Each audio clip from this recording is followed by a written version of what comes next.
શું હૃદય રોગ આવતા પહેલા એને રોકી શકાય છે? શું એવી કોઈ દવા છે કે જે લેવાથી મગજને હૃદયનો એટેકની શક્યતા નહીવત થઈ જાય છે? હાય, હું doctor Anees Mansuri, consulting physician.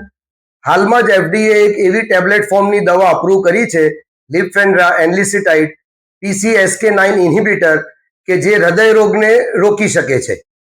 હૃદય રોગનું મેઇન કારણ LDL કોલેસ્ટ્રોલ છે.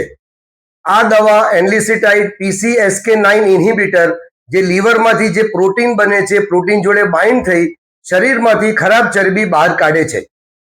ઘણા દર્દીઓને કોલેસ્ટ્રોલ વધારે આવતું હોય છે, તેઓ સ્ટેટિન્સ લેતા હોય છે, એટરોસ્ટેટિન, રોઝુવાસ્ટેટિન, તેમ છતાંય એમનું કોલેસ્ટ્રોલ ઘટતું નથી અને હૃદય રોગનું જોખમ વધે છે. આ દવા જો સ્ટેટિન જોડે લેવામાં આવે તો 3-4 મહિનામાં જ 60% જેટલું LDL કોલેસ્ટ્રોલ ઘટી શકે છે. આ પહેલા LDL કોલેસ્ટ્રોલ ઘટાડવા માટે ઇન્જેક્શન અવેલેબલ હતા, ઇન્ક્લિસિરાન, ઇવોલુસિનોમેબ, પણ ઇન્જેક્શન હોવાના કારણે એ કોસ્ટલી હતા. આ ટેબ્લેટ ફોર્મમાં છે અને ઇન્જેક્શન કરતા સસ્તી પણ છે. એટલે જે દર્દીઓનું કોલેસ્ટ્રોલ દવા લીધા પછી પણ ઘટતું નથી, તેમના માટે આ દવા ખૂબ ઉપયોગી બનશે અને હૃદય રોગનું ઇન્સિડન્સ પણ ઘટશે. Thank you.